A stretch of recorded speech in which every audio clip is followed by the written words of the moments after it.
Okay, I think this is on. Cool. Well, we're gonna get into fun stuff because it's flight planning, and everybody loves flight planning. Well, actually, not the flight planning part, but they love the results of it because it's across country, and this is kind of the whole reason why you're getting your license is to go fly to fun places. Um, Flight planning has gotten a lot easier with apps like ForeFlight. Um, and on your check ride, you're allowed to use apps like ForeFlight for your flight planning because basically with the check ride, what they're going to do, the examiner is going to have you plan a flight somewhere, and they'll probably tell you a few days in advance, like, hey, plan a cross country from here to Santa Barbara. And then what you'll do is you'll put it on whatever app you're using. And I always tell students, like, technically, with the new ACS, you're not required to do a paper nav log, but it looks good if you do, at least for your private pilot check ride. If you move on and go do your instrument and such, you don't have to do these anymore. That's what I handed to you guys today. I'll send you the link too, so you can always just print more instead of buying them because they're posted online for free. But we'll go over that later. So flight planning is a required pre-flight action, and that's under 91-103, which we have talked about. There are certain requirements, certain information that you have to be familiar with if you're leaving the vicinity of your home airport.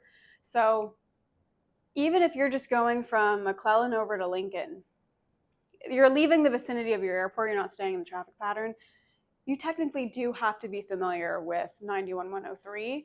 And then for instrument flight planning, you always have to be familiar with 91-103. There's different acronyms to remember the different information you have to know.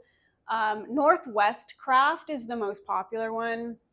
RAWFAT, I think I'm the only one that's ever said that or used that because that's what my CFI taught me. But if I tell other people that, they're like, I've never heard of it. So Northwest Craft is the one that I hear most of the time. We've gone over that before, but just to remind you, N is NOTAMs, W is weather / weight and balance, K is known ATC delays, which that could look like a runway closure. It could look like an airport closure, because sometimes once in a while that happens. R is runway conditions and length. So you want to know how long the runway is that you're going to use at whatever airport you're going to, especially if it's unfamiliar.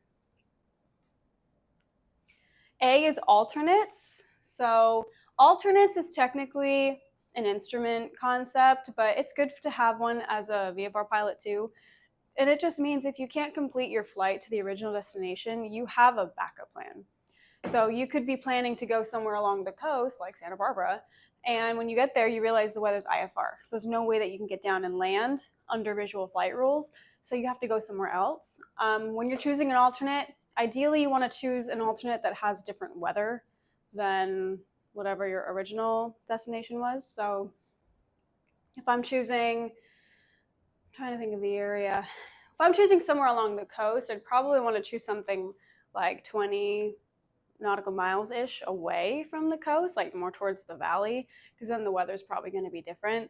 If I chose something that's like 5-10 miles away, you're probably going to get the same weather and run into the same problem. So that's A, alternates. And then F is fuel. Do you guys know what the required fuel reserves are for VFR daytime? Do you remember? I want to say 6 in reserve. 6 what? You said in reserve how many gallons? The regulation says how much time left do you have to have in fuel. So for VFR daytime, you have to get from your departure to your destination and have 30 minutes remaining at normal cruise. So if you normally burn, let's say 6 gallons an hour at normal cruise, you need to land with at least 3 gallons, which I would hope you would. So it's VFR daytime is A to B plus 30 minutes at normal cruise. Nighttime is A to B plus 45 minutes at normal cruise. I say give yourself an hour, You know, 30 minutes is just, you don't know what you're going to run into. You don't know what's going to happen. At least plan for an hour. But then the fuel planning, you need to know how much fuel you're going to burn going to your destination.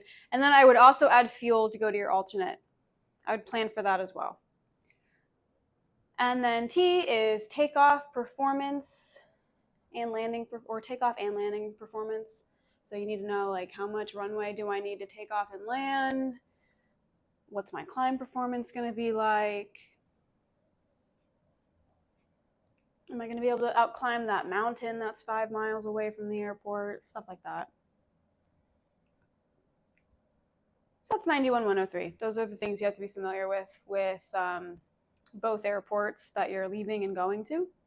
And then because we're talking about alternate, I would also just get familiar with the information at the alternate as well. There's some extra stuff that I throw in for flight planning, just as a more like practical sense. Like, I want to know if there's bathrooms. I want to know if there's fuel available at the airport. I want to know if there's an FBO that I can go park and stay overnight if I needed to. It's ideal if they provide crew cars. It's ideal if they have rental cars available. Are there restaurants and hotels nearby in case for whatever reason I need to stay overnight? Extra things like that. You can find that out just by Googling the airport. You know, if you Google Santa Barbara Municipal, or I don't know if it's municipal, but Santa Barbara Airport or something, Monterey Airport, you can find out what's nearby. On ForeFlight, if you tap on the airport, it'll tell you all that information. It'll be like nearby lodging, nearby restaurants, car rentals, stuff like that. Also helpful if they have aircraft maintenance on the field, just in case you run into a problem. That's the extra information I like to know about. Otherwise, So if you have a maintenance problem, do you pay for it? Do you take your credit card and pay for it, and then? Like if you're renting? Yeah. Most likely, yeah, you would pay for it, and then you would take that receipt back to the club and, you know, be like, hey, I had a flat tire and they had to replace it for me. I had to pay them. A lot of the time, though, if you're renting, they'll ask for like an email from the flight school, or like from Girls Love to Fly, for example, and you could always just give them the flight club information and like have them talk to Jamie, have them email the invoice over to Jamie, and then like you tell Jamie, be like, hey, it was a flat tire, like we had to get it replaced. They're gonna send you an invoice, things like that. We do have a credit card now in the plane, so I'd probably call Jamie before using that for something like that, but you can use it for fuel. But yeah, the club would end up paying for it overall, or at least reimbursing you. But I would explain to the mechanic, like, I'm renting this plane from a flight school, especially if you don't want to pay it up front, because like even just changing a tire, you know, it's going to be like $400. So it's not like something easy to front. Yeah, I'd be like, can you build a flight school? Okay, so there's 91-103. This is like the verbiage of the regulation. Each pilot in command. I used the raw fat one, but you guys did end up Northwest Craft. That's totally fine. It's the same stuff. And I threw in some other things. Like, you want to be familiar with TFRs, which can kind of fall under NOTAMs or under known ATC delays. But other than that, I think that was the only thing I added. And then 91-205, that is the required equipment you have to have depending on the type of flight you're doing. So VFR daytime, VFR nighttime, instrument flying. So tomato flames and flaps. Tomato flames is VFR daytime requirements. Flaps is the VFR nighttime requirements. So it just goes over, that specific regulation goes over the equipment that you need and the instruments that you need to be operative. If one of them is not operative, you can't fly. It's black and white. There are rare cases that you can fly with one of those things that's inoperative. Ultimately, you would need a ferry permit, and you would need to only be flying it to the place where it's going to get maintenance done. You can't just like go fly it around on a ferry permit. You specifically can fly it from wherever it is to a place to have maintenance done with a ferry permit. You have to contact the Flight Standards District office with that information, get a letter of, I think it's called a letter of authorization from the FAA basically saying like, yes, you're allowed to make this flight from here to here to get like this thing fixed. And that's all you can do. Then you can ferry it over, get it fixed. Then it's airworthy again. If one of the things, let's say that COM2 is not working in the plane, you don't need COM2 to go fly. You can just use COM1. It's a little bit inconvenient, but you can do it. If COM2 was inoperative, what would you have to do with the plane to make it airworthy again? With an inoperative equipment that's not required. Inop. And, yep, squawk it. One big one. Aren't you reporting in like the maintenance log or something? So you would definitely squawk it. You placard it in op. So the legal requirements, placard it in op and disconnect it. Or remove it, but that would change the weight and balance of the plane, so we're not going to do that. But disconnecting it could mean like pulling the circuit breaker, placard it in op. With COM2, the way it works in the 150, what you could do is you could just placard the whole panel in op and just don't turn it on when you start it. Yeah, we wouldn't remove it though, because we're not qualified to do that, and also it would change the weight and balance of the plane. But squawking it for sure, because you do want it in the records, and then in the maintenance logs, like you would write that that's like when it gets fixed. You know, it was squawked, and this was the issue. We fixed it, or the mechanic fixed it. Okay. You also, when you go pre-flight, the airplane that you're going to rent to go fly for this cross country, you need to make sure that all of the required maintenance has been done. These are the corresponding regulations for different items that are part of this acronym. So you need to make sure the plane is airworthy. It is ultimately the responsibility of the owner-operator to make sure the plane is airworthy, but it is also up to the PIC to make sure that the plane is in safe operation. So that's kind of a tricky question, because you'll see that on the written. It'll be like, who is ultimately responsible for the airworthiness of the plane? It's tempting to pick the pilot, but really it's the owner-operator. So it's Girls Love to Fly's responsibility to make sure that both of the planes get the annual 100-hour oil changes, all of that done. But it's still up to you as the pilot to make sure all of this has been done. And if it's not in the logbooks, then you don't go, because it's your life. You know, the owner-operator is on the ground, safe and sound. You're the one going and risking your life by flying the plane. So is the technical book answer the owner-operator or both? Owner-operator, yep. And then, that always throws people off because they think it's them, but really, no, it's whoever owns it. Because it's not up to you as like the student or as the pilot to make sure it goes and gets its 100-hour. It's just your job to make sure that it has been done and logged before you go fly. So 2 main factors determine if an aircraft is airworthy. The aircraft conforms to its type certificate and authorized modifications. We're not doing spins on the 150 because it says it's placarded. No intentional spins, or intentional spins are prohibited because of an airworthiness directive. And the aircraft must be in condition for safe operation. So, things can't be falling apart. The leading edge can't have a bunch of dents in it. You can't have a bunch of screws missing. It needs to be going through its required maintenance.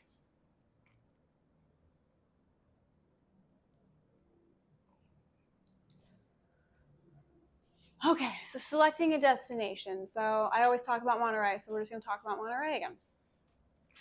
Things to consider where you're going. First, go through the PAVE checklist: pilot, aircraft, environment, external pressures. If you're going to Monterey, okay, well, do you have any experience in the Bay Area, flying around the Bay Area? It's a little bit busier. Do you have experience flying over mountains? Because you're going to have to fly over the coastal mountains to get into Monterey. Is the aircraft airworthy? Has it had its required maintenance? Does it have an oil change that's due in like 2 hours? You probably can't go. Well, I shouldn't say that. Oil changes, in the POH, it says oil changes are required every 50 hours. We do it more often than that because it flies a lot. That being said, legally, like, because we do the oil changes, I don't know if we do it every 30 hours or something, or every 33 hours, but if we do it every 33 hours and it's at 30 hours, technically you're legal to go because it's not the 50-hour thing. I'd probably recommend not going though, because why risk it?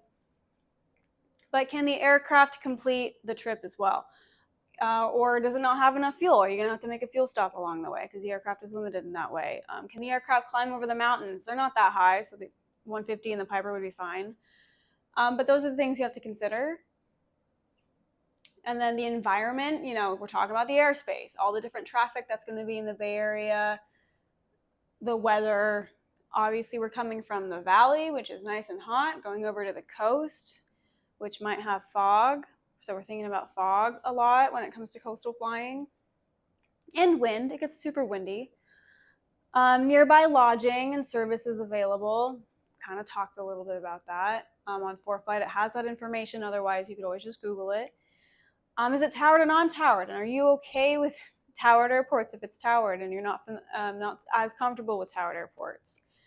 And then fuel pricing. Honestly, that's a consideration because like if you go to like San Jose International, it's like $12 a gallon. So I would not recommend going there. And also Reed Hillview, which is a little airport right outside of the Bravo near San Jose. My friend lives in San Jose, so when I visit her, I fly to Reed Hillview because it's smaller. It's towered, but it's smaller. I can't remember. I think it's a Delta airspace.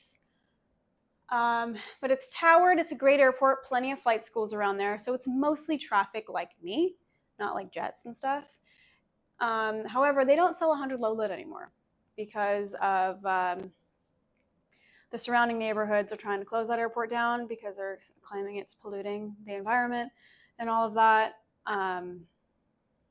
So they're trying to close the airport down. So in order to keep the airport open, the airport made a huge jump and was like, fine, we'll only do unleaded fuel, which is still kind of, it's not experimental, but it has not rolled out throughout the United States yet. Not even like all the way throughout California yet. Like you can only find it at like a handful of airports, mostly in the Bay Area and a little bit in Southern California. It's unleaded. 150s and 172s and non-turbo 182s can take it. I don't know about Pipers. Probably, but I don't know for sure. So you can put it in those engines and it can even mix with 100 low lead. So like if you fly in and you have 100 low lead, you could still fill up with unleaded fuel. It's called 94 unleaded.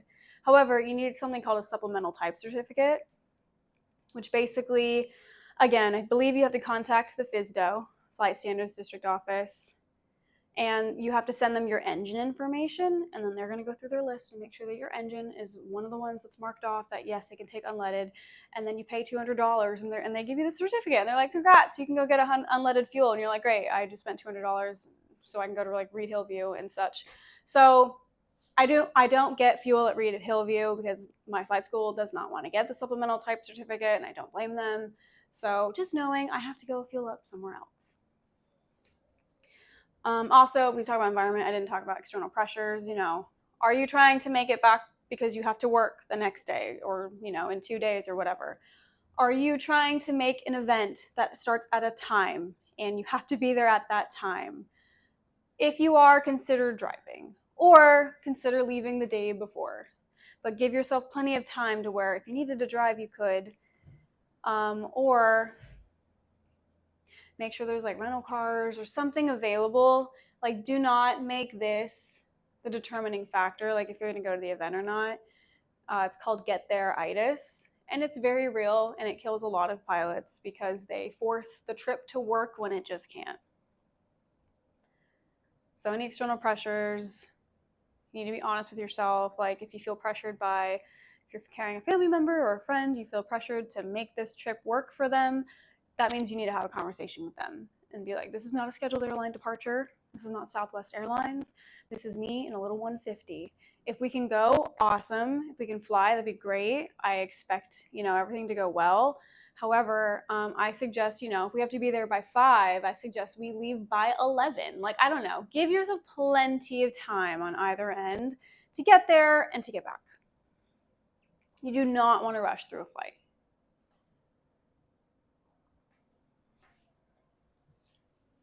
Okay, so selecting a route. So other things to consider when you're selecting your route is how much time is it going to take you.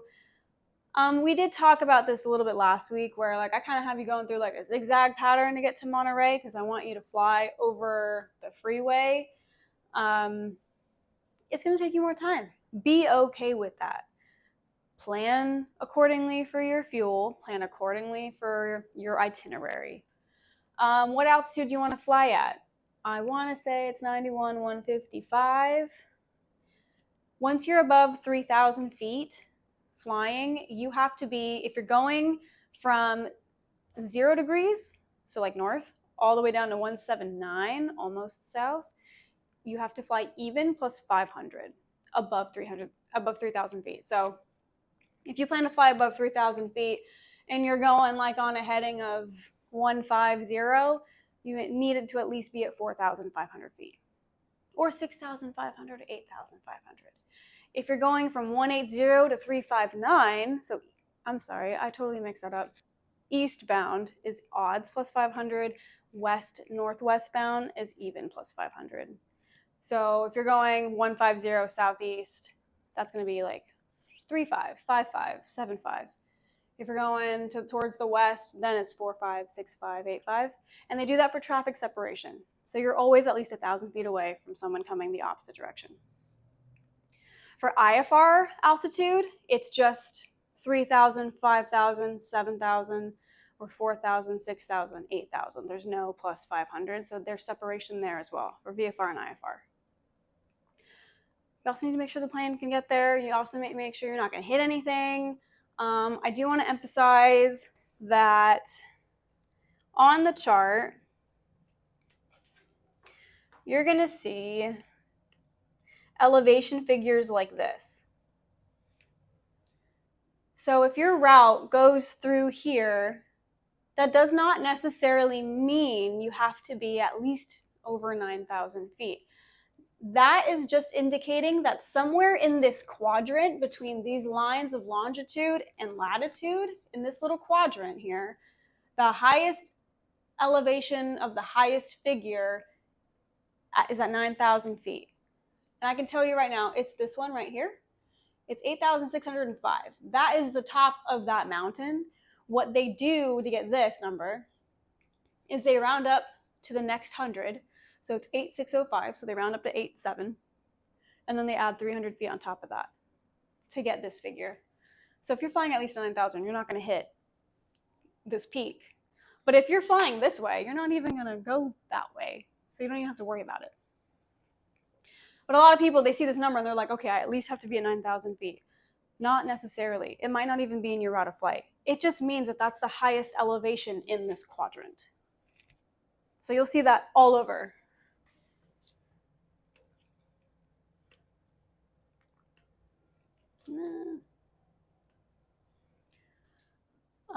We talk about terrain, weather, of course. You need to know what the ceilings are along your route because you need to be, if most of the time you need to be at least 500 feet below the clouds, but that depends on your personal minimums. So make sure your personal minimums are also taken into account.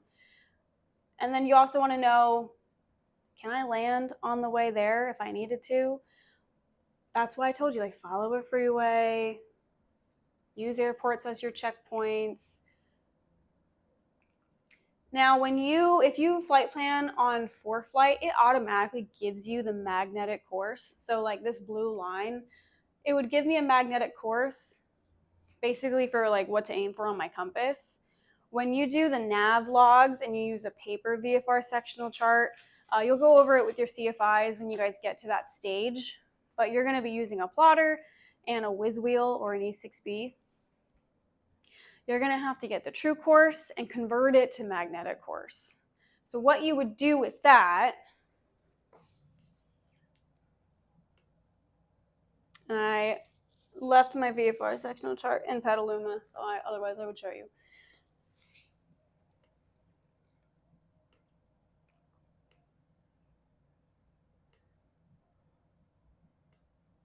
So if you got your true course, which I think next week I made time to review some of these concepts, so next week I will bring a VFR chart to like actually go through how to plot a true course. But what you would do once you got your true course using your plotter, like a freaking navigator, and you would find something called the nearest isogonic line, which is this magenta dashed line right here. Because you have true course and magnetic course. True course, you use true north. Magnetic course is based off magnetic north because those are different. The magnetic north it's always moving and fluctuating. So how we get true course to magnetic course is whatever your true course was, you find the nearest isogonic line right here, and you find the degrees, and it'll be east or west. So if I scroll, so right here it says 13, what is that? Yeah, 13 degrees, 13.30 east. If it's east, you subtract it from the true course. So if my true course is 150, I would subtract about 13 from that and then get my magnetic course. If it was west, I would add it. So west is best, east is least. So if it was 150 and it actually said west instead, I would add 13 to that and get my magnetic course that way. I'll tell you right now, it's about 13 degrees if you're taking off out of McClellan. And it'll change if you go to different areas. But that's called an isogonic line, and that is taking into account what's called magnetic variation. Because true north and magnetic north are different.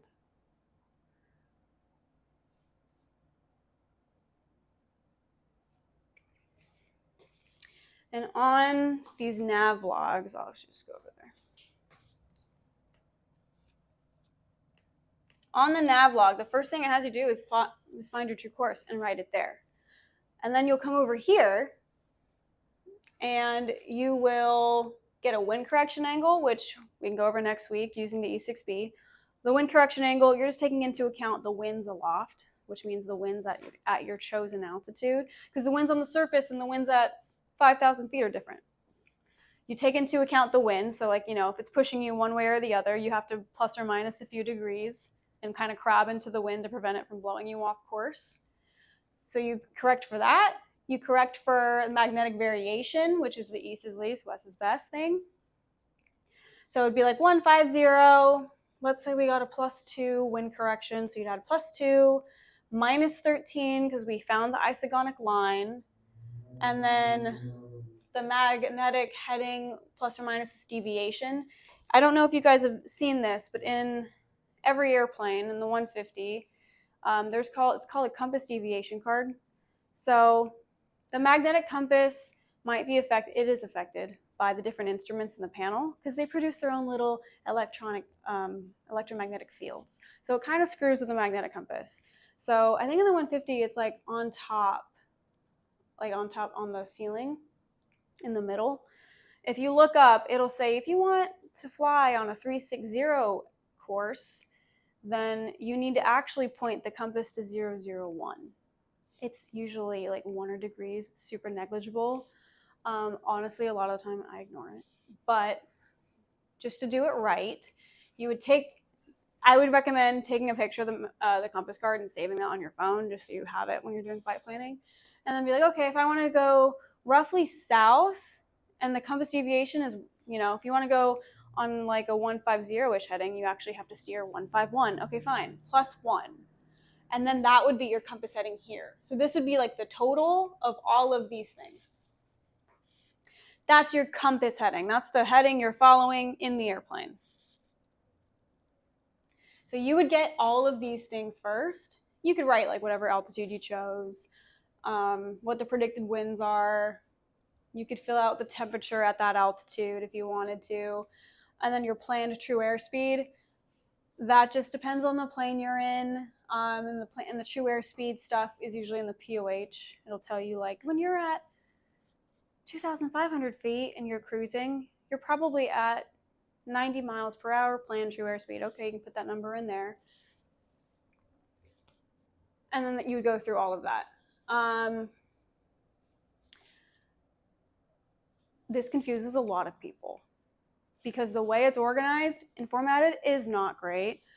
But you'd start up here, you'd do like KMCC, that's your departure. And what I do is I do KMCC departure and then top of climb. We kind of went over that last week of how to calculate like top of climb, which just means like how far away from your destination or from your departure are you going to reach your planned altitude, 4,500, let's just say. Let's say that we said, okay, it would take us roughly 12 miles to climb up to that altitude from McClellan. Okay, so KMCC, top of climb, the distance, that's DIST, of this leg, you would use the top box between these two. This black arrow is pointing in between KMCC and top of climb. For that distance of that leg, you would write 12 because you calculated it would take you 12 miles to climb that far. And then your first checkpoint. I think we had Modesto on there. So like KMCC, top of climb, Modesto, Los Banos, top of descent. When are you going to start descending to get into Monterey? And then Monterey would come right after the top of descent. So that's how you would fill this out. And then you would fill out like the distance in between each leg. So distance for the leg. And if you want, this means remaining. If your whole thing takes like, let's say 80 miles, you have 12 right here. 80 minus 12 is 68. So then you write 68 remaining. If you want to be super precise. I tell students, you do not fill out like, you don't have to fill out the fluff because this gets overwhelming. Because you're supposed to fill out some of the stuff as you're flying, and having a bunch of numbers everywhere can just do more harm than good. And another thing that I do, so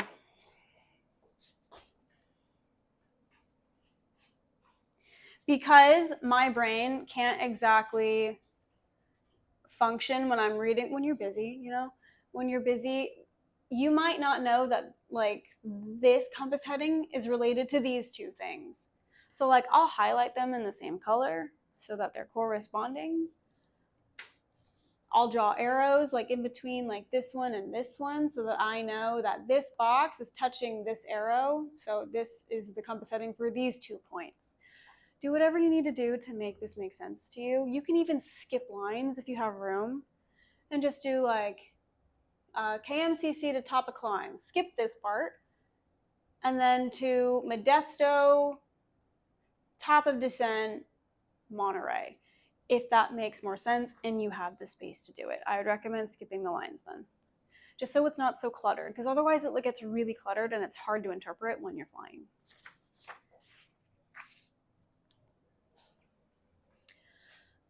GS is ground speed, estimated ground speed, and your actual ground speed.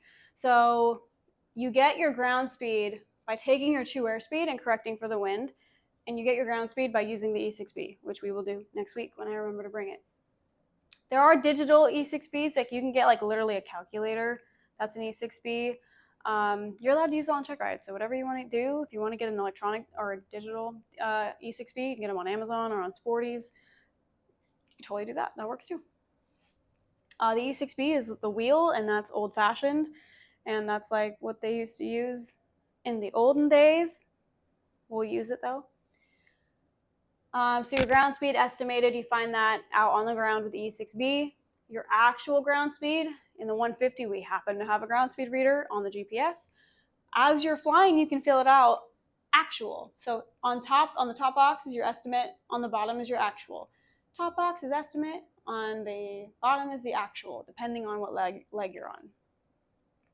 So you have to do all of these calculations for every leg. That's why everybody hates doing these, because once you get in the flow of it, it's pretty easy, but it just takes time. But you have to do literally like 3 of these to get comfortable. Maybe more. It just depends. Like for me, like this took a while to get the hang of, just because it was just like a lot of calculations, and you're spending like 2 hours, 3 hours just trying to plan a flight to Monterey, and it's ridiculous. Then you have your estimated time en route for each leg. Like this leg is going to take 12 minutes. This leg is going to take 15 minutes.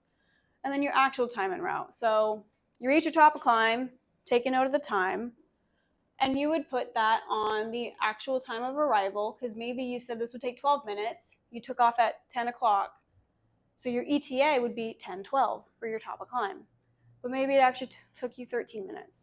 So once you hit top of climb, you'd be like, it actually took me 13 minutes under actual time and route, and I actually got here at 10:13, actual time of arrival.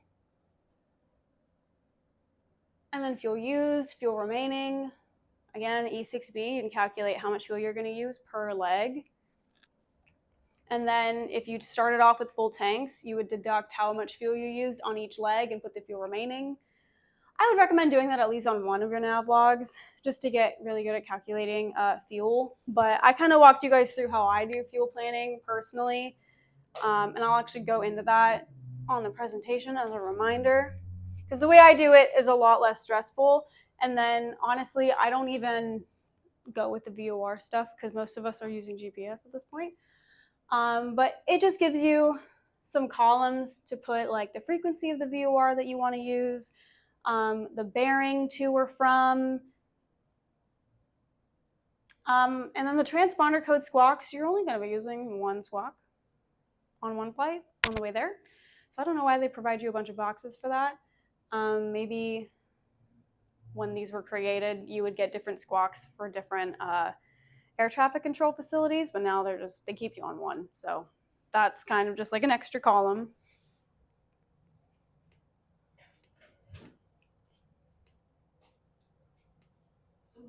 So when someone says, if, and when you hear that a pilot didn't file a flight plan, yeah, this is what they're actually talking about, correct? We're not talking about flight plans per se. Filing a flight, so this is flight planning, yes. Filing a flight plan is you are telling ATC, I am taking off at this time, I should be here at this time. If I'm not there and I don't call you within 30 minutes of my estimated time of arrival, call the police, basically. When you're filing a flight plan, they want to know your identification, they want to know your name, how many souls are on board, how much fuel are you carrying, how long will you be en route, what's your planned true airspeed, what's your estimated time of arrival, what altitude will you be at, are you flying VFR or IFR, what kind of equipment do you have in the plane, do you have a GPS, are you VOR only, I think that's all that they ask you. It's on the back of these. It has the information for a flight plan.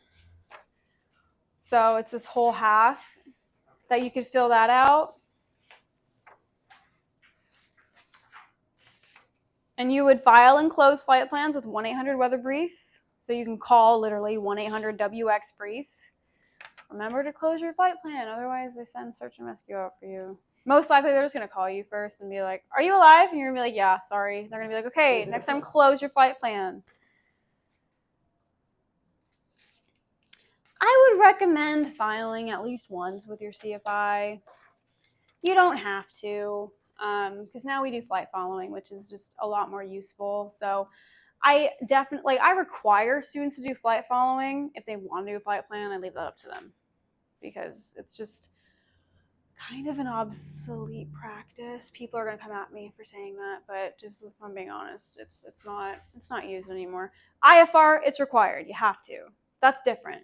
VFR, get a flight following, be safe, but you don't have to file a flight plan. So now you can get a flight following in lieu of a flight plan? Correct. You can do both if you want. No matter if it's VFR or IFR? IFR has to be on a flight plan. VFR does not. But, so if you're on IFR, can you choose a flight following versus a flight plan, or you always have to file a flight plan? Always have to file a flight plan for IFR. VFR, you can do either or you can do both if you wanted to. Because when you do a flight plan VFR, you talk to flight service to open it, and then that's it. Then you don't have to talk to AC ever again until you call to close it. So why I like the flight following is because now during the entire route, you have someone to talk to, whereas just a flight plan, you open it and you close it. They have no idea what's happening in between. All they know is if you don't make it there within 30 minutes of your estimated time of arrival, they're like, that's weird. They'll call you. They'll call the destination airport, they'll call the departure airport, they'll call the police department and be like, hey, can you go to the airport and see if there's a tail number over there? The whole process takes a while for them to actually like send search and rescue out for you. So, by that time, if you crash the plane, you might be dead. But VFR flight following, you're on with someone right then and there, and they can see you on radar and be like, okay, you went down somewhere in this area. We can send 911 like immediately. So. And doing flight following, are you still doing everything that you're doing? Yes, yeah. So you would have this like on an e-board or something, and you would still be filling out this information on your flight following. They don't need to know like every single detail. All they need to know is where are you from and where are you going. Okay, we will hold your hand the entire way until you're ready to go land at, if you're going to Monterey, they'll hand you off to tower, then you land, and then you talk to tower and talk to ground. But yeah, so you're filling this out throughout the entire flight, whether or not you're on a VFR flight plan or not. What do you do with it? Yeah, that's what I was wondering. This is just to make sure you don't get lost, which is really hard to do now with GPS. So that's why we don't really see these anymore. But pilots would fill these out because back before GPS, you only had VORs to navigate or NDBs. And then you had your eyes. So you had pilotage, which means you're looking outside, you're looking at the chart, and you're like, there should be a mountain off my right. You look outside, yep, there's a mountain. Okay, I'm correlating those two landmarks on the sectional and outside. Or they had dead reckoning, which is what you're doing here. You're keeping track of, okay, well, I reached my last checkpoint 5 minutes ago. And let's just say, like, you reached your last checkpoint 5 minutes ago. You've been on the same heading for those 5 minutes, and you had your ground speed listed at 90 knots. And let's say the VOR you were just using stopped working, and now you only have your calculations to determine like where you're at. Because this is in the days of like, we didn't have ForeFlight, we didn't have a georeference airplane following us on the screen. Like, we always know where we're at. You just have the paper chart and like all your calculations. So you're like, I've been going on this heading, and you'd plot it on your chart and be like, for 5 minutes at 90 knots, I should have traveled, I don't know what that is. If you're going 90 knots, it's 1.5 miles per minute. So 1.5 times 5, 7. I should have traveled 7 miles. And then you plot 7 miles from your last checkpoint to the 7 miles and be like, okay, so I should be over this lake. And then you look outside, you're like, yes, that's the lake. Okay, I know where I'm at. That's why they used to use these. We're basically teaching you how to do this as a rite of passage, to be honest. It's like a rite of passage thing. But also, I think what it does is it helps you you should always have a good understanding of dead reckoning, because what if your iPad dies? I've seen so many students like on cross countries, they have their iPad mounted, which I support, but we're flying into the sun. Their iPad overheats, and it takes a while for it to cool down. So now they're like, well, now where am I? It's like, well, let's use some dead reckoning. Let's use pilotage. Let's use our eyes. Things like that will happen. I know somebody that on her private pilot check ride, she had 2 phones and an iPad, all had ForeFlight. She left them in the plane to go do her oral. She came back, the sun was shining on them. All of them were overheated. And so she could not use them. So we had to use the charts. So that kind of stuff happens. The app could crash, who knows? We just had that major software thing. Thankfully, like, it didn't affect ForeFlight or anything, but that stuff is possible. Not likely, but apparently it happens, because it happened yesterday. Or was it yesterday? Yeah. Yesterday? Yeah. So we're prepared for stuff like that by learning this. It is a dying art. So this is like a fallback. Correct. This is like plan A, B, and C all fail. You had 2 phones and an iPad, all died. You have this. You have your paper chart. You're in the car and you're driving with your GPS, and somehow it goes out, then you pull out a map. Exactly. Like, you lose service, like all of these things. Obviously, like, as technology gets better, that's a lot less likely to happen. So you're a lot less likely like to need these things. But man, like, if you end up in that situation, you're gonna be glad you knew how to do it. Selecting an altitude. Again, things to consider, always fuel, pretty much. The higher you climb, the more fuel you're going to burn in the climb. However, at higher altitudes in cruise, you burn less fuel because you lean the mixture. If you do not lean the mixture, then you're burning the same, like God knows how much fuel. So at higher altitudes, you burn less fuel, but you burn more fuel to get there. So, you know, it's kind of a, if you're flying over a long period of time, then the benefit outweighs like the climb part.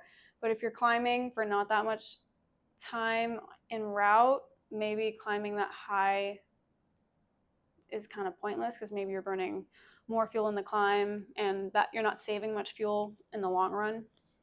If you're going like from here to Monterey, yeah, I would climb up to like 6.5 to be more fuel efficient. If I'm flying from here to Lincoln, no. What's the point? Any obstacles? You want to make sure you're clearing obstacles, obviously. So just be familiar with the obstacles along your route, especially at night. You know, preferably lighted obstacles so you can see them. Terrain, you just want to know that you're going to clear the terrain. I have a rule of thumb, personal minimum. If I'm flying over mountains, I need to be at least 2,000 feet above those mountains. And I don't fly over mountains at night. So I don't fly to Monterey at night. Or fly back from Monterey at night. The weather, we talked about the ceiling. Also, as you get higher, the air gets colder. So things like icing become a concern, especially if it's raining. So you want to know where the freezing level is at. How do you know? Well, on ForeFlight, for example, there's different ways. The easy way is if you look at ForeFlight, and we'll just find an airport here that we're relatively familiar with. Let's just do Reading. I would go to weather and then over to winds. And this was a while ago, but they don't update the winds aloft that often, so we'll just use this. I would go through the altitudes and the temperatures and see where is 0 degrees Celsius, because that's the freezing level. I actually go what's within 2 degrees of that, which is 15,000 feet. So ice, you can get ice within 2 degrees of the freezing level. So the freezing level is probably like actually 16,000 because it cools down every 2 degrees Celsius per 1,000 feet. So it would be 0 degrees Celsius at 16,000 feet. But again, you can still get ice within 2 degrees. So I'm going to say 15,000. Yeah, we're fine. We're going to be fine if you're flying to Reading right now. It's just really hot. So that's the freezing level. That's the easy way to do it. You could also take the temperature dew point, which, oh my God. So the temperature right now is 42 degrees Celsius and 9 degrees Celsius. So what is that a difference of? Is that 33? Yeah, 33 degrees Celsius of a difference. I'm blanking on the formula. Hold on, I'm just gonna Google it and you guys can see. I like the answer to every single question of where do you find this is ForeFlight. Truly. Okay, so yeah, you would take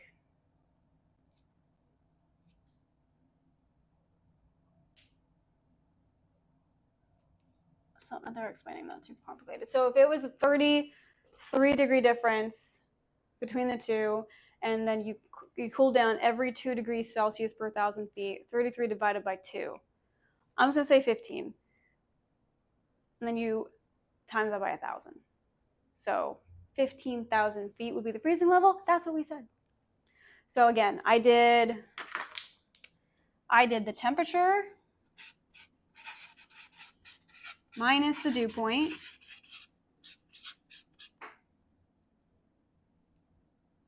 divided by 2 equals the freezing level. That's another way you can do it if you do not have ForeFlight.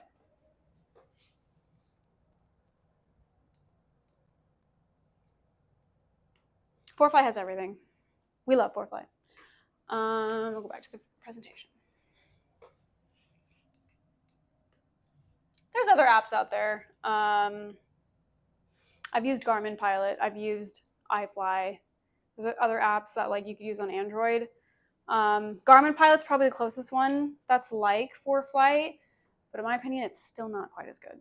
So ForeFlight is the most popular app for a reason. Unfortunately, only available on iOS.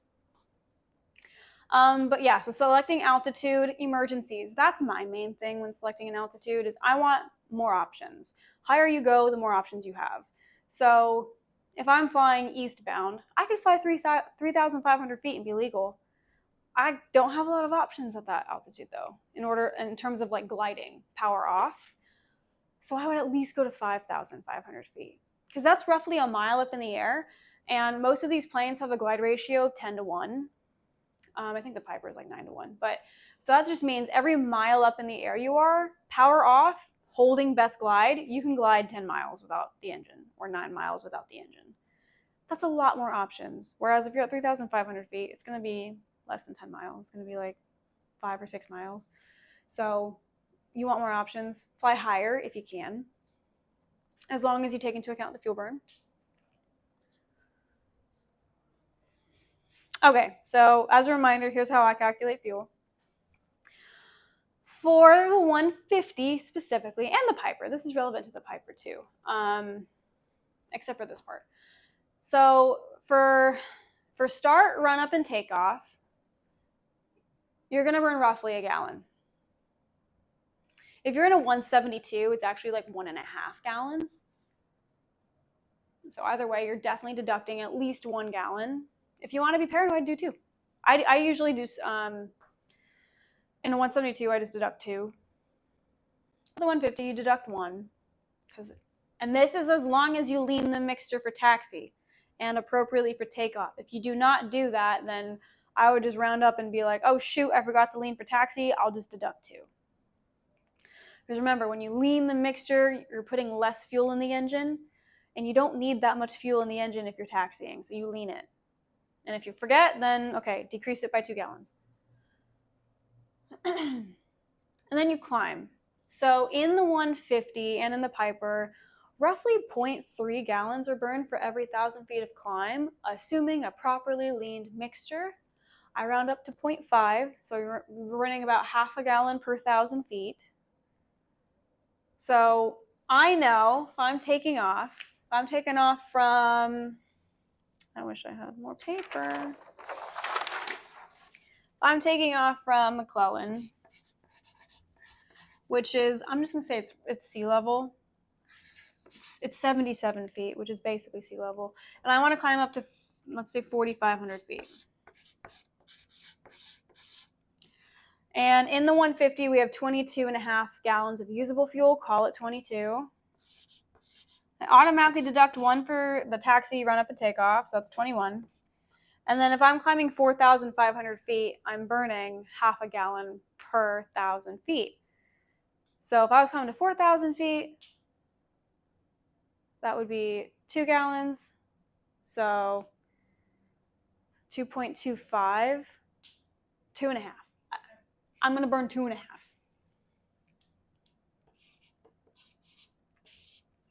Easy math, I could just round it up to 3. So 21 minus 3 is 18. Okay, I am starting my cruise once I reach my top of climb. Once I reach my top of climb, I'm going to say I have 18 gallons of fuel at my top of climb. I'm going to time that. I'm going to be like, okay, I reach my top of climb at 10:15 a.m. I know that in an hour, in the 150, I burn about 5 gallons an hour, assuming I leaned it correctly. So I know at 11:15, I should have 13 gallons of fuel. And that's how I do fuel burn. I don't do like per leg on the nav log. I just do per hour. It's easier to calculate that way.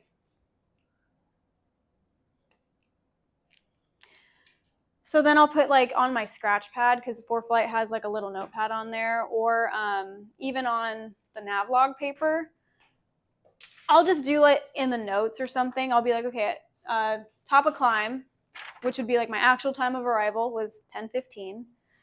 In my notes, I'd be like, at 10:15, 18 gallons.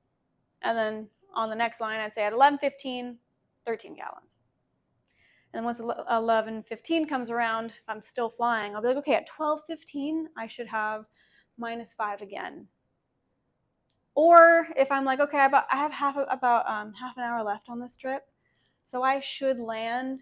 If it's half an hour, it'll be like -2.5. Let's just -3. -3 in half an hour, I should have 10 gallons left. I should land with 10 gallons. And I'll tell you right now, usually when I do these calculations this way, I actually end up with more fuel than I thought, which is a situation I want to run into. I want to land with more fuel than I thought I did. I'm not trying to win a competition of who's more accurate in their fuel burn. I'm just trying to be safe. I'm just trying to land conservatively. In the Piper, I believe it's like 8.7 gallons per hour at whatever RPM setting, so I just round up to 9. The Piper can carry a lot more fuel though. I think it has 50 gallons of usable. And this gallon per hour burn is based on an average fuel burn of 2,500 RPM. It varies based on the RPM setting you're at and the altitude you're at. That's in the POH. That's where you look at the POH and be like, I want to be at 4,500 and I'm going to use 2,400 RPM. So let's go look.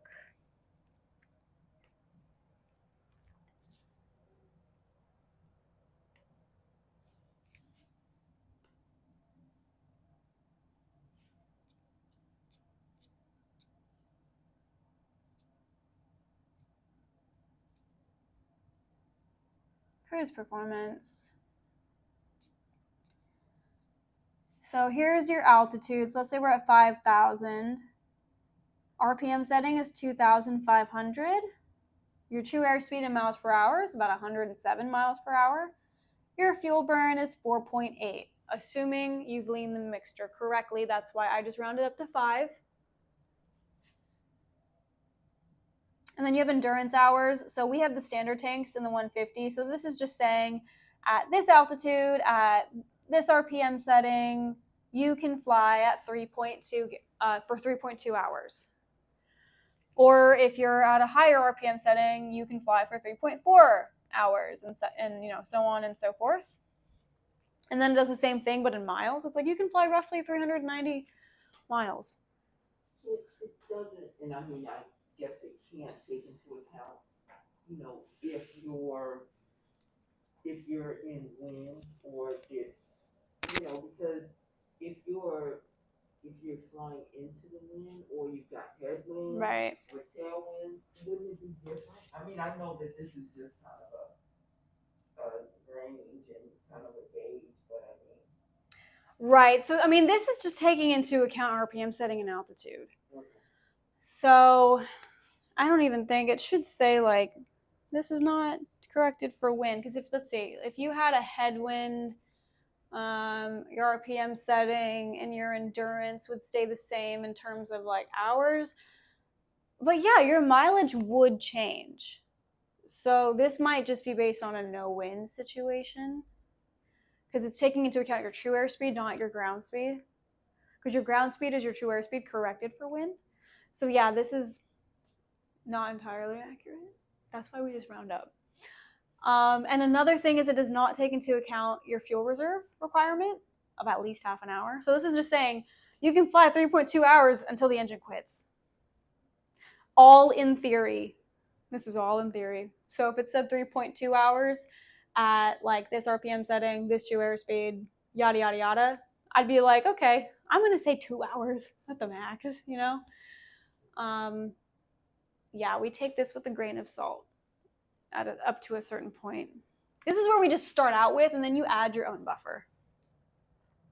So I know heat affects the efficiency of like climb and performance. Yep. Does it affect fuel efficiency? In a way, yes, because if you're at 3,000 feet, for example, but when you took off, the density altitude was at 3,000 feet, and now you're at 3,000 feet higher than that. So really, your engine is in theory operating like it's at 6,000 feet. So you could lean the mixture even more than you normally would. So you'd actually have better fuel burn if you lean it correctly. So it does affect the fuel efficiency. However, then you need to take into account you're probably operating at a higher RPM setting than you normally would, because you need a higher RPM setting for the same like indicated airspeed that you're aiming for. So then it's kind of a wash. So it doesn't end up being that much more fuel efficient because you're probably at a higher RPM setting anyway.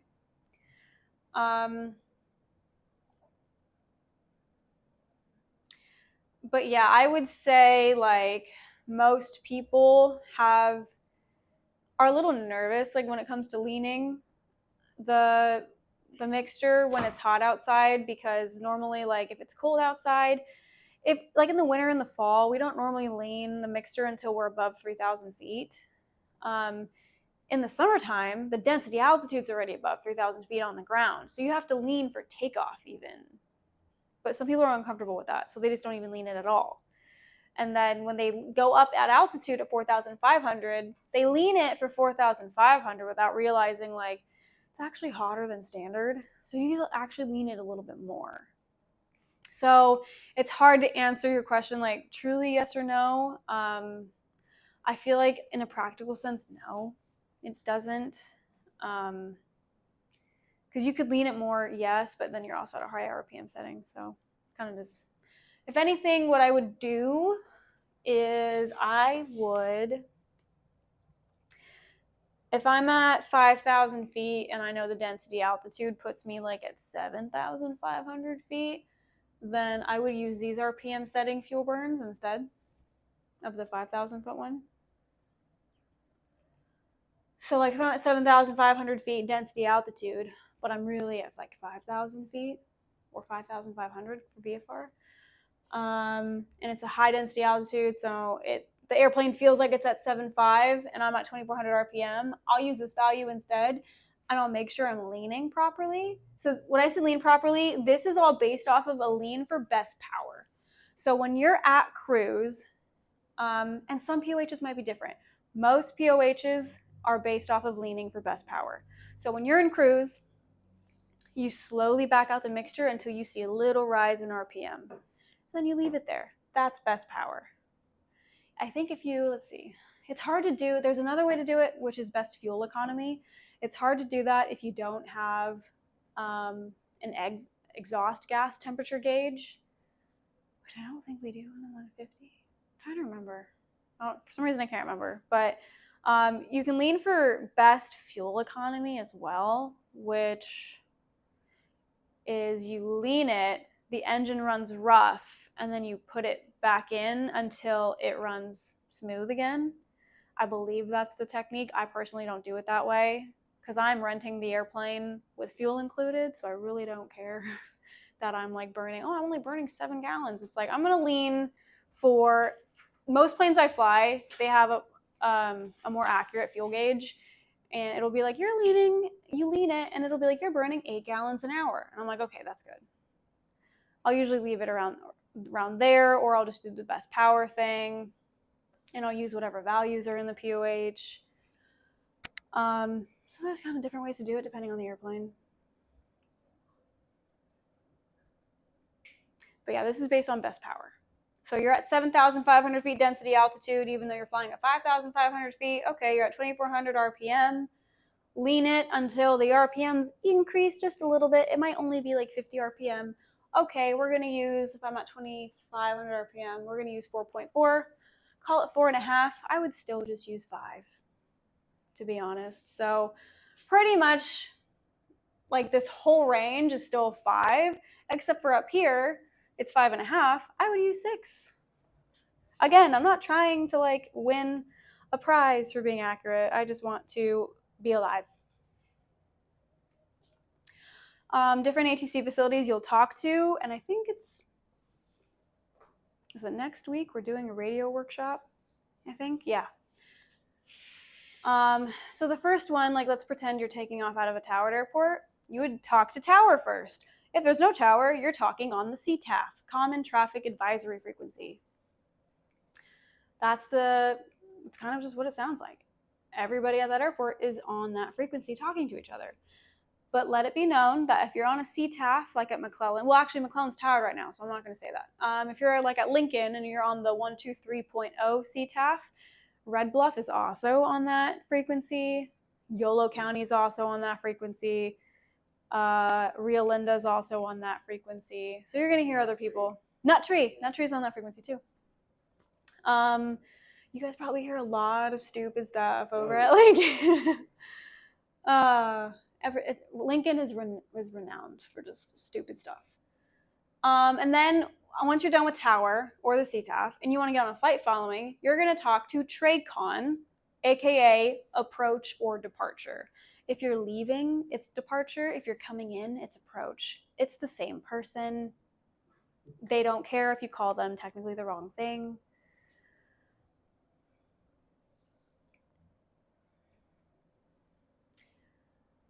So TRACON just stands for Terminal Radar Approach Control. So their primary, in this area, it's NorCal approach. Their primary concern in Sacramento is Sacramento International. As you get farther along your route, and it just depends on where you're going, sometimes you might not even talk to these people. Air Route Traffic Control Center, or just center for short. Like if you're going to Chico from McClellan, you might not even talk to these people. You might only be with NorCal the entire time, and then you go straight to Chico Tower. So you go from so McClellan's towered right now. So you'd go McClellan Tower, over to NorCal approach, over to a different frequency of NorCal approach, and then tower at Chico. Oakland Center doesn't want to deal with you because they're too busy. Because they're dealing with SFO, Oakland, Hayward, San Jose International. Like they're dealing with the big guys. So if you enter their airspace for like 5 minutes, they're like, no, don't give them to us. Sometimes they will if they're not busy, but then you're only talking to them for like 5 minutes. And it's like, you're like, Oakland Center, 61329 or level 5500. They're like, 61329 or Oakland Center, squawk VFR, food change approved. And you're like, oh, okay. Basically, they're kicking you off the flight following because they're like, I'm done with you. I got bigger fish to fry. Anyway, so it would be McClellan Tower, for example, NorCal approach or departure, Oakland Center here, NorCal approach again, if you're going to Monterey, and then Monterey Tower. Or if you're going like in Southern California, you might get Oakland Center, then you might get Los Angeles Center, and then it would be SoCal approach or departure, and then whatever CTAF tower of the airport you're going to. Just depends on the area. On the chart, it'll have these little boxes that'll tell you to contact NorCal approach on this frequency. No, wrong one. So, like here we are over in Sacramento, and you see a box that says contact NorCal approach within 20 nautical miles on 125.4 or 259.1. That's for the military. We don't have that option. So 125.4. We use very high frequency signals, and the military uses ultra high frequency signals. So that's UHF and VHF. VHF is always listed first because majority of the time you're doing civilian stuff. So then you have also down here, contact NorCal approach within 20 nautical miles on 127.4. So if you were going to do a flight following up to the north somewhere, Chico, Redding, Red Bluff, what have you, you would be on 1254. If you're going south of McClellan, hey, that's our Piper. That's fun. If you're going south towards, Fresno, you'd be on 127.4. Or if you're going to Folsom Lake and you're just doing maneuvers and you want to fight following, Folsom Lake is primarily 127.4. I just know this because over time, this is what I learned by doing these flights. Honestly, like you could contact one or the other for Folsom Lake, and if you're on the wrong one, they'll just let you know. They'll be like, try the other frequency, 1274. So they're not going to yell at you.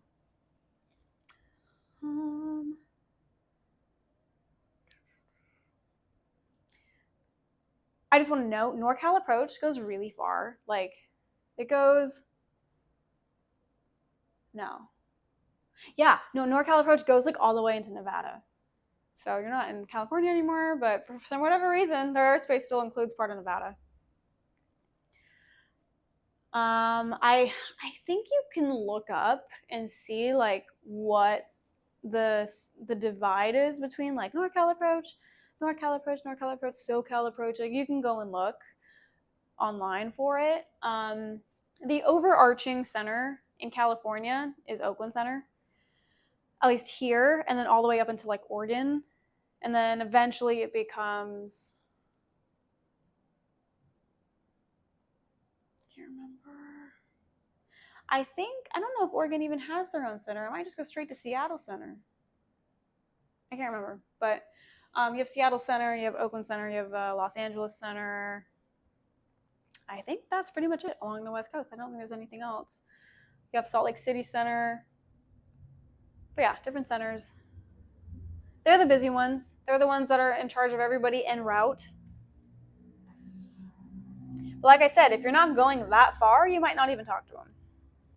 If you're going to Monterey, you're going to talk to Oakland Center for sure. And then you're going to talk right back to NorCal Approach. So you'll get real friendly with NorCal Approach.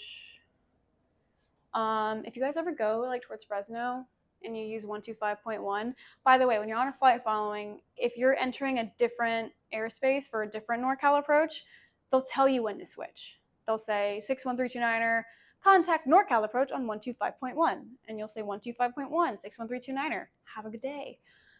Change your frequency to 125.1, switch it. Still NorCal Approach, just a different frequency, different guy. NorCal Approach, Cessna 61329er, 5,500 if you're level at that. If you're climbing, you can say leaving 3,500, climbing 5,500. And they'll say Cessna 61329er, NorCal Approach, welcome. Fresno altimeter is 29er something something. 29er something something, 61329er. So they'll also give you an updated altimeter setting.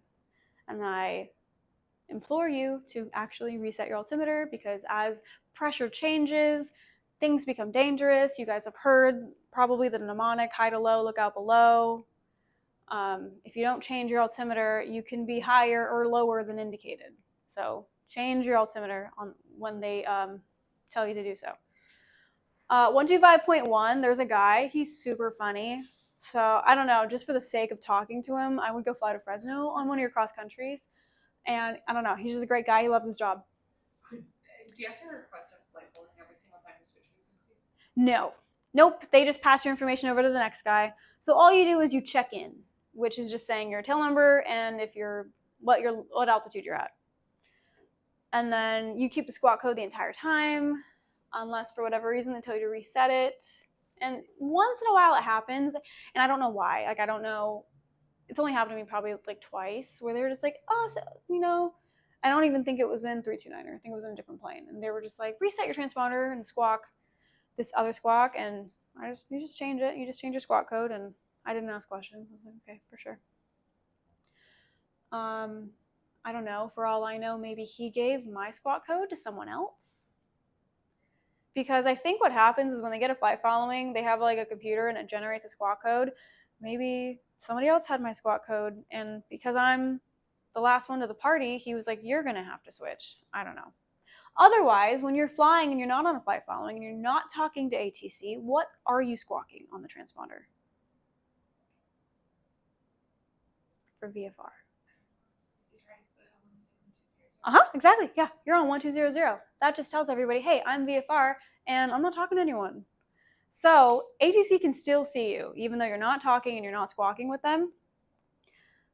All it's telling them is like, this aircraft is VFR and I'm not talking to them, which is not like, I'm not saying it's a bad or a good thing, but if you're ever over Folsom Lake and you're not on a flight following and there's other people who are, they might talk to the other guy and say, hey, there's this aircraft doing maneuvers over Folsom Lake. They're at this altitude. I'm not talking to them. And then you could be like, oh, that's me. I do that. I don't know. Sometimes I'm not on a flight following and I'll just be like, oh, he's talking about me. And then if he points me out twice, I'm like, maybe I should talk to him. So then I'll be like, hey, that's me. I can squawk if you want.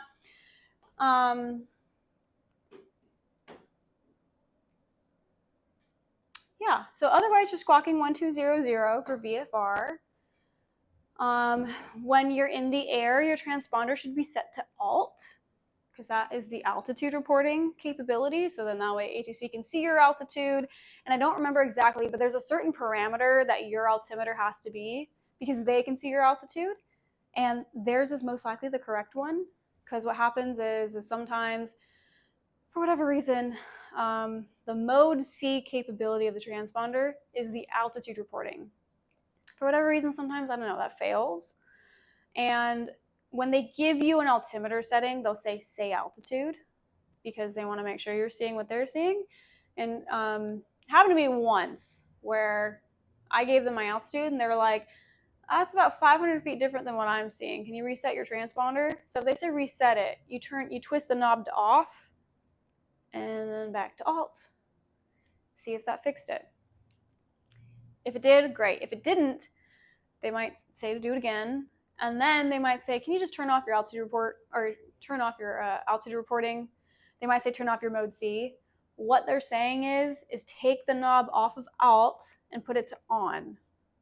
Because you have off, standby, on, and alt. And then I think you have test as well. So you could test it too. But mostly if you just reset it, turn it off, turn it back on to alt.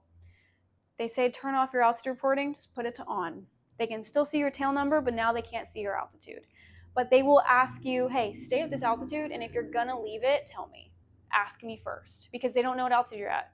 All they know is like, well, I'm reading you at 3,500.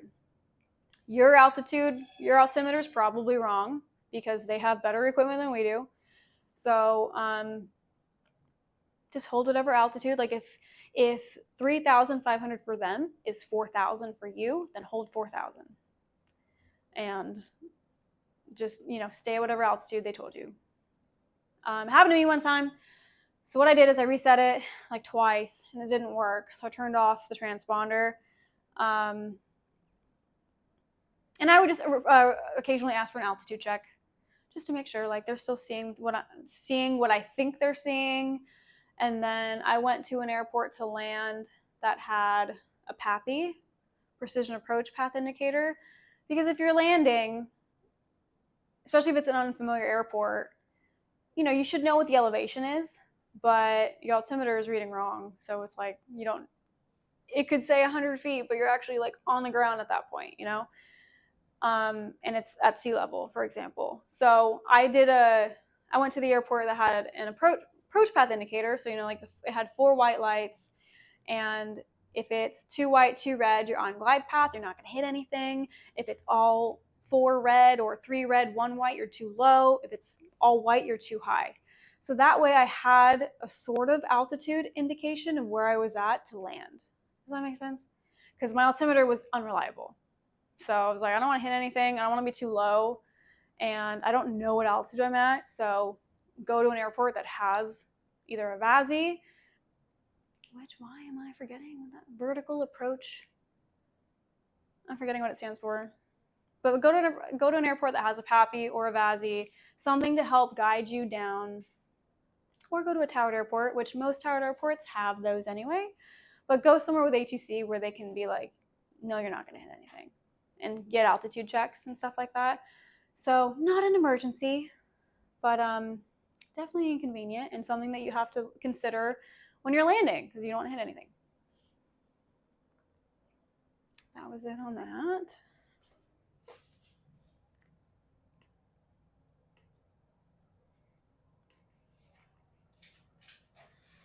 Other things that could happen, you could get lost, which is unlikely, but it could happen. For your check ride, you should know the loss procedures. You should know the loss procedures anyway, but you should know specifically the 5 C's for your check ride. So the first C is climb for better coverage. So you'll get a better radio signal and a better navigation signal. Also, you can see more if you're up higher. Circle, wherever you're at to identify landmarks and use pilotage, being like, okay, there's a lake over there, there's a mountain over there, there's a freeway right underneath me. Where does it look like I'm at? Where does it look like that on the VFR sectional chart? Try to correlate what you see outside with the chart. That's pilotage. And then confess to ATC, hey, I'm lost. Hate to say it. Can you give me a vector to the nearest airport? Or can you give me an idea of my location? And I'll be like, yeah, you're 10 miles southeast of Chico. Chico should be at your, 11 o'clock.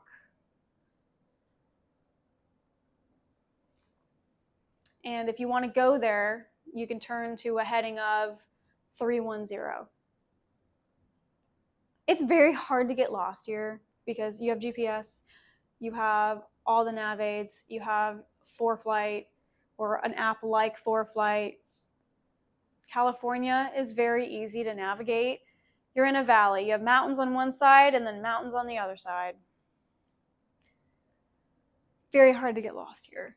And then you have ATC. They can always help you. And but you have to tell them that you're lost. You have to admit it. And I did hear one guy say it, and ATC was super cool about it. They were just like, yeah, your airport is this many miles at this, o'clock. If you just fly on this heading, like you'll be able to see it eventually, like at your 12 o'clock. And that's all he needed to do, is he just needed to tell ATC. And then you comply with their instructions. So, put down your ego.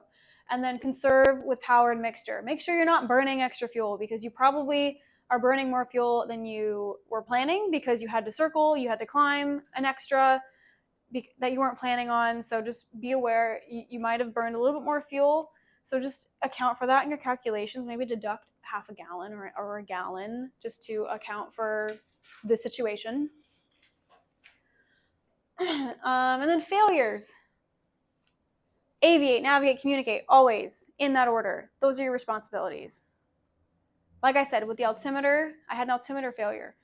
I'm just flying the plane. Okay, I'm looking outside. I know I'm plenty high. I'm not going to hit anything. I don't know what altitude I'm at, but I know I'm not going to hit anything.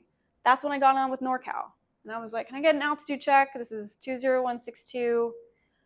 I am somewhere south of Auburn. I don't know where I was, but they found me. They're like, yeah, you're at like 6,500 feet. And I was like, okay, well, mine is saying 8,500 feet. So thank you.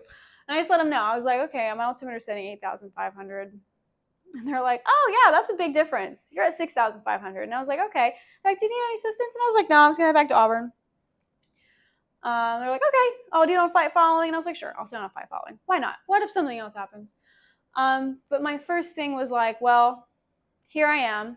Who knows what altitude? And I noticed because I was climbing on purpose and it was not moving. And I was like, okay, that's weird. And I looked at my airspeed. My airspeed was slowing down, indicating I'm climbing. Attitude indicator indicated I was going to pitch up. And I think the VSI was also affected. So it was like indicating a little baby climb, but I was like, I'm climbing more than that. And so using the other instruments, I was like, I'm climbing. I just don't know how high I am at.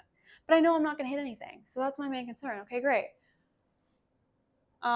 Navigate. I knew where Auburn was just visually because I think I was probably like over Folsom Lake, I think. So I wasn't far. And then communicate, letting HC know. And then the what ifs in your planning. So when you're flying and you're flight planning for things, you're trying to prepare for anything that could happen. So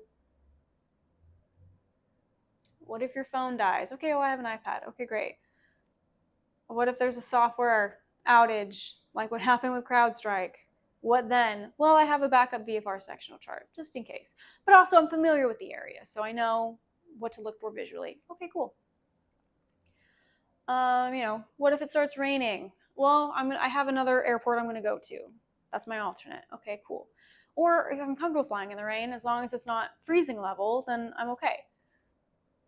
And me personally, I'm instrument rated, so if I need to get a pop-up IFR flight plan in the air, I can do that.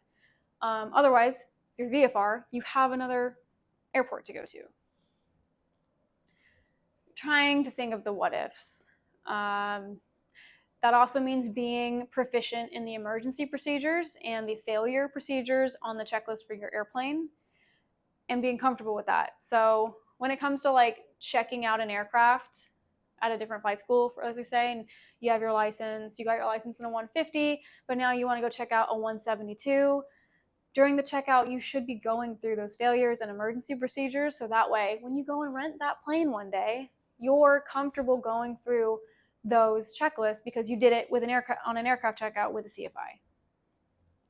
So you should be proficient with emergency stuff and failure stuff. You should know, like, if I have an electrical failure, here's what I'm going to do.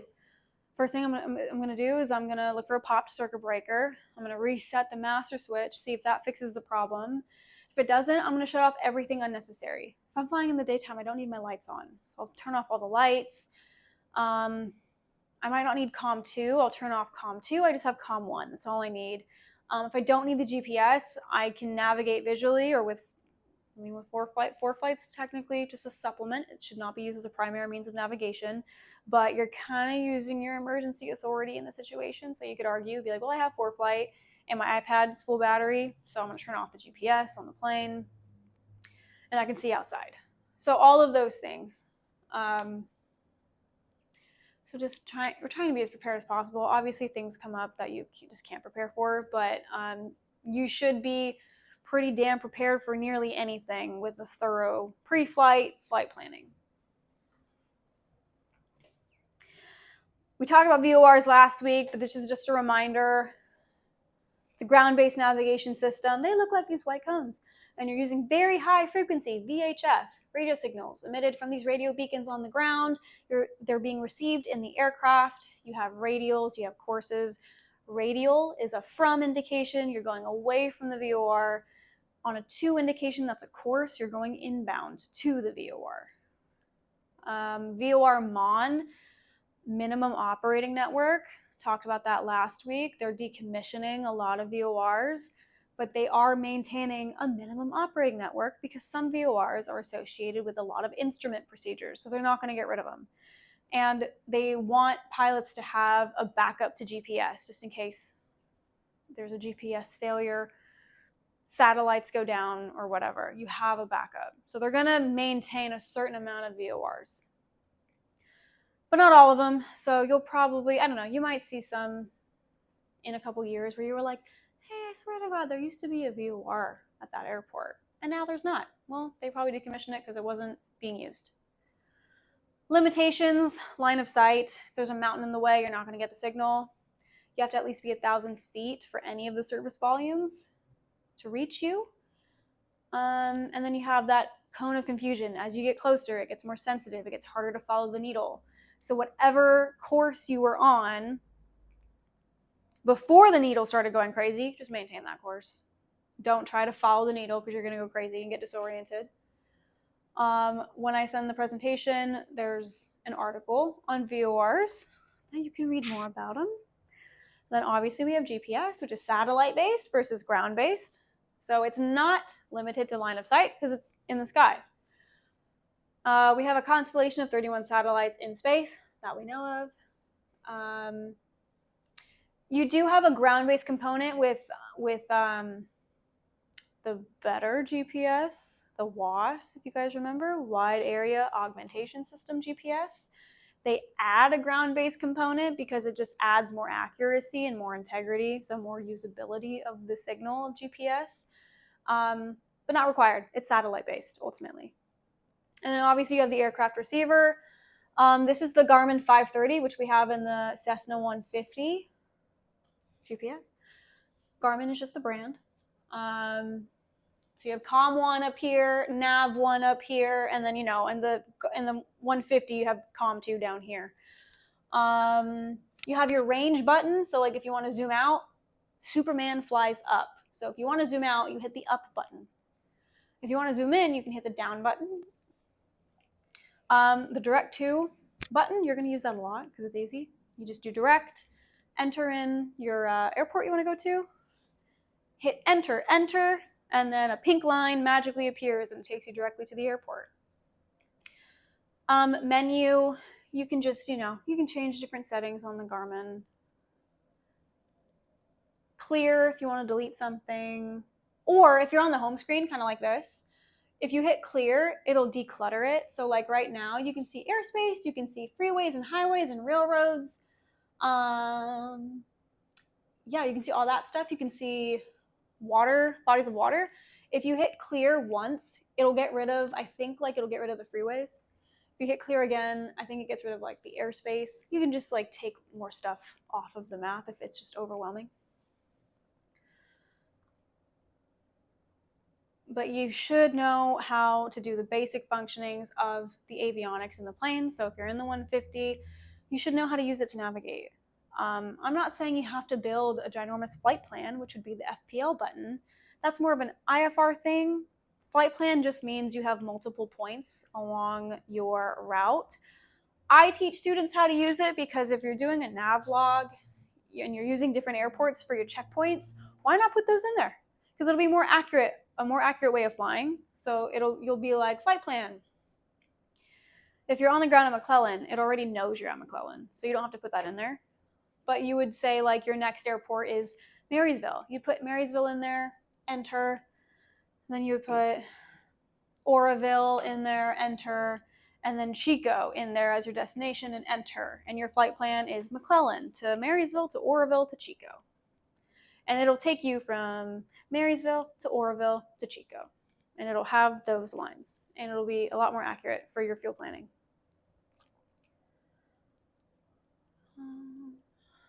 Volume button for the comm, volume button for the nav. This is where you put the VOR frequencies in. Whatever's on top is active. What's on the bottom is on standby. If you want to switch from 133 to 118.9, you would hit that flip-flop button, the two arrows.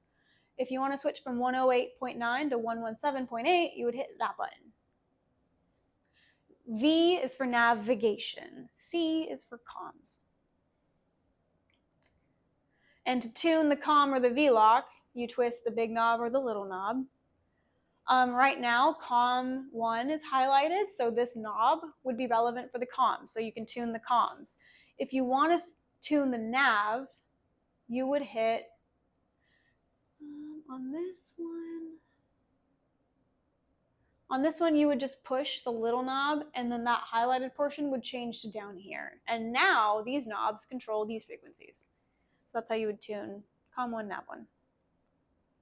Get familiar with this if you have one in your plane, because if it's in the plane, it's fair to be tested on it, and it's fair for them, the examiner, to expect you to know how to use it.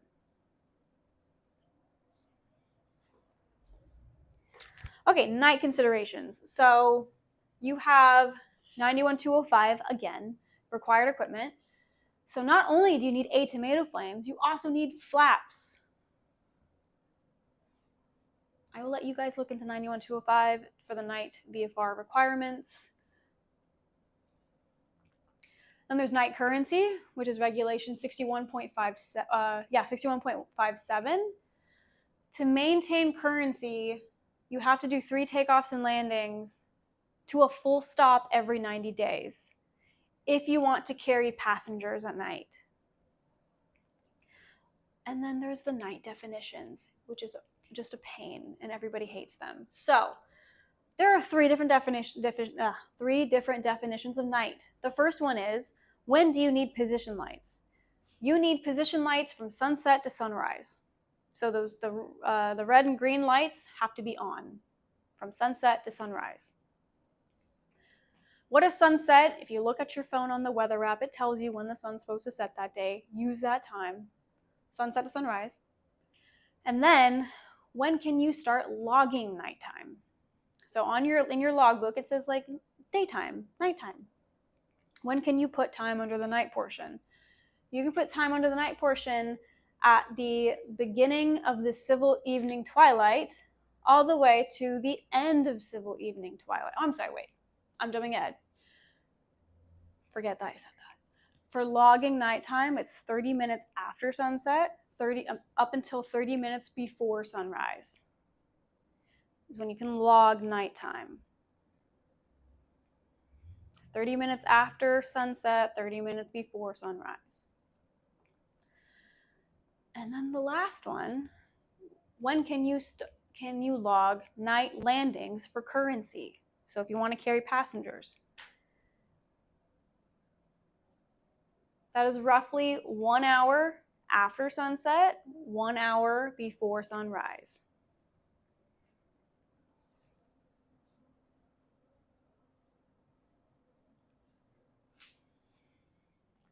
They use the term like end of civil evening twilight and then the beginning of civil evening twilight.